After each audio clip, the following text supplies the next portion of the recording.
In this episode, we're going to make the idea of limiting access strictly to business need-to-know feel like a practical habit rather than a harsh rule that makes work impossible.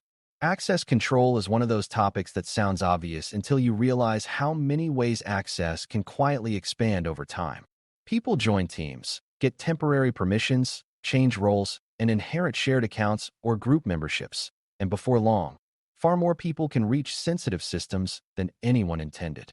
In payment environments, that sprawl is dangerous because cardholder data is valuable, and attackers often succeed by stealing legitimate access rather than breaking through strong technical barriers. Limiting access is about designing the environment so that only the smallest necessary set of people and systems can view, use, or influence sensitive data and critical functions. The phrase business need to know matters because it frames access as a business decision with accountability, not just a technical preference. When you internalize that framing, you start asking who truly needs access and what exactly they need to do, instead of defaulting to broad permissions for convenience. Before we continue, a quick note. This audio course is a companion to our course companion books. The first book is about the exam and provides detailed information on how to pass it best. The second book is a Kindle-only ebook that contains 1,000 flashcards that can be used on your mobile device or Kindle. Check them both out at cyber.author.me in the Bare Metal Study Guide series. A helpful starting point is to define what access really means, because beginners often imagine it only as the ability to log into a server. Access includes the ability to read data, write data, change configurations, run administrative actions, and even see sensitive details in logs or monitoring tools. It also includes indirect access, like the ability to query a reporting system that pulls data from a sensitive database. In many environments, the most common access is not direct database access, but access through applications, dashboards, exports, and support tools. When you limit access strictly, you have to consider all of these paths, not just the obvious ones. If a person cannot log into the database but can download a report that contains the same sensitive values, you have not truly limited access. So the mindset begins with seeing the environment as a set of pathways, and access control is the act of closing pathways that do not have a justified purpose. The next core concept is least privilege, which is the principle that a user or system should have only the minimum permissions required to perform its intended tasks. Least privilege is easy to agree with, but hard to execute when roles are vague or when teams are under pressure to move quickly. A common shortcut is to grant broad access first and plan to tighten it later, but later often never comes. Another shortcut is to give access based on job title rather than actual tasks, which can lead to blanket permissions for large groups. Strict business need to know means you tie access to defined duties, and you make sure the permissions match those duties with as little extra as possible. This includes systems as well as humans, because applications and services also have identities and permissions. When service permissions are too broad, one compromised service can become a master key. Role-based access control is one practical way organizations implement least privilege, and it is useful to understand the idea without getting lost in implementation details. Role-based access means you create roles that correspond to job functions, and you assign permissions to roles rather than to individuals one by one. The benefit is consistency, because when someone joins a role, they get the standard access for that role, and when they leave, that access can be removed cleanly. The risk is that roles can become too large and too permissive if they are not designed carefully. Strict need to know pushes you to keep roles tight and specific, even if that means having more roles than feels comfortable at first. It also pushes you to avoid roles that exist mainly to reduce administrative work, because convenience-based roles often become permission buckets.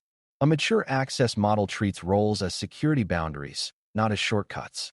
A critical piece of limiting access is knowing which data and systems are truly sensitive, because you cannot protect everything equally. In a payment context, systems that store, process, or transmit cardholder data are high priority, and so are systems that can influence them, like management interfaces and administrative tools. But sensitivity also comes from combinations, such as systems that store identifiers that can be linked to transaction data. Strict access means you define which assets are in scope for protection and what kinds of access are considered high risk. This is where data classification and environment scoping help, because they provide a map of what needs the strongest controls. Beginners sometimes assume access control is the same everywhere, but in practice you apply stricter controls where the impact is highest. The point is to create meaningful barriers around high-value assets, not just to sprinkle permissions randomly. Separation of duties is another concept that helps prevent misuse and reduces the risk of a single compromised person or account causing major harm. Separation of duties means no single individual should have complete control over a high-impact process from end to end, especially when that process could be abused. For example, if one person can both approve access and grant access, there is less oversight and more opportunity for error. If one person can change payment application code and deploy it to production without review, they could introduce risky changes that go unnoticed. Separation of duties does not mean mistrusting everyone. It means designing processes so that critical actions require checks and balances. This also helps detect mistakes, because a second pair of eyes can catch what the first missed. In strict need-to-know environments, separation of duties becomes a tool for reducing insider risk and reducing the impact of compromised credentials. Authentication and authorization are closely related but not the same, and beginners benefit from separating them clearly. Authentication is proving who you are, while authorization is determining what you can do after you are identified. You can have strong authentication and still have weak security if authorization is too broad. For example, someone might prove their identity with strong methods, but if their account has access to everything, a stolen session or a phishing success becomes far more damaging. Strict business need-to-know is mostly an authorization discipline, although it depends on authentication being reliable. The way to think about it is that authentication tells the system who is at the door, and authorization decides which rooms they are allowed to enter. In a payment environment, you do not want many people to have keys that open every room, even if they are trustworthy, because trust is not a control and accidents happen. Another major teaching beat is the concept of access review, because access decisions are not permanent truths. People change roles, projects end, and temporary access often becomes permanent by default. Strict need-to-know requires periodic review of who has access to what, with an expectation that access not justified will be removed. This is not just a checkbox exercise. It is one of the most effective ways to shrink the attack surface over time. Reviews should be performed by people who understand the business purpose, not only by technical administrators who may not know whether access is still needed. The goal is to maintain alignment between current job duties and current permissions. When access reviews are routine, the environment stays cleaner and investigations become easier because fewer accounts have unnecessary access. Shared accounts and generic access are common enemies of need-to-know, and they deserve attention because they feel convenient but create serious problems. When multiple people use the same account, you lose accountability because you cannot easily prove who performed an action. Shared accounts also make it harder to remove access when someone leaves because the account remains in use.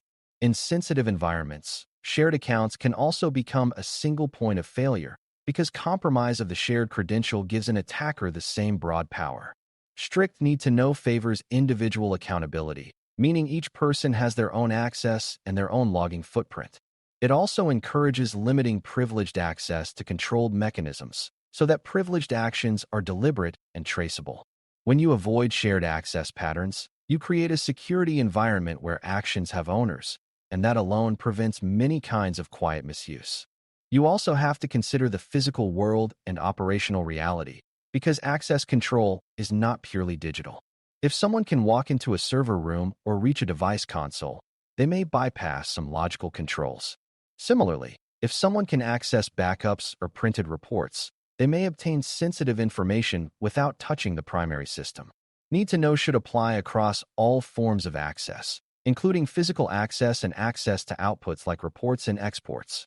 Beginners often focus on the main system and forget the surrounding ecosystem of storage, monitoring, and support processes. But attackers do not care which path is correct, they care which path works. When you apply strict access thinking broadly, you start protecting the side doors that are often left open. Monitoring and logging are the safety net that supports strict access, because they provide a way to detect misuse and to investigate when something goes wrong. Even with strong access controls, you want visibility into who accessed sensitive systems, what actions they performed, and whether their behavior was typical. This is not about watching people constantly, but about having the ability to confirm that access is being used appropriately. Logging also helps you validate that need to know is working, because you can see whether broad groups are accessing systems frequently or whether access is limited to expected roles. When logs show lots of access from unexpected accounts, that can signal misconfiguration or weak process. In a QSA mindset, logging is also part of proof because you can demonstrate that access restrictions exist and that access events are recorded. Proof matters because strict access is a claim that must be supported by evidence. A final teaching beat is how strict access becomes sustainable rather than a constant battle with complaints. If access controls are too rigid without good processes, people will work around them, and workarounds often create more risk than the original access request. Sustainability comes from clear request processes, timely approvals, and well-designed roles that match real tasks. It also comes from designing systems so they do not require broad access to function, such as building safe administrative interfaces and creating well-scoped service accounts. When people can get the access they legitimately need without huge friction, they are less likely to bypass controls. Strict need to know is not about denying work. It is about shaping work so that sensitive access is rare, intentional, and accountable. That is how you make access control a normal part of business operations rather than a recurring emergency. As you bring all these ideas together, limiting access strictly to business need to know becomes a way of reducing both attacker opportunity and accidental exposure. You define what access really means across systems, data, and outputs, and you apply least privilege so permissions match real tasks.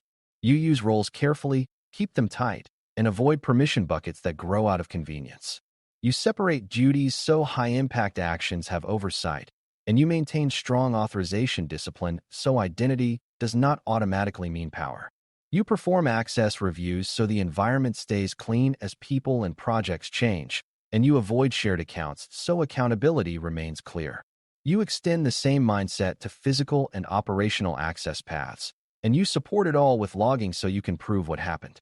When you think this way, strict need to know stops feeling like restriction for its own sake and becomes a discipline method for keeping sensitive environments safe. Thanks for listening. For more audio courses, daily newsletters, and more, please visit baremetalcyber.com.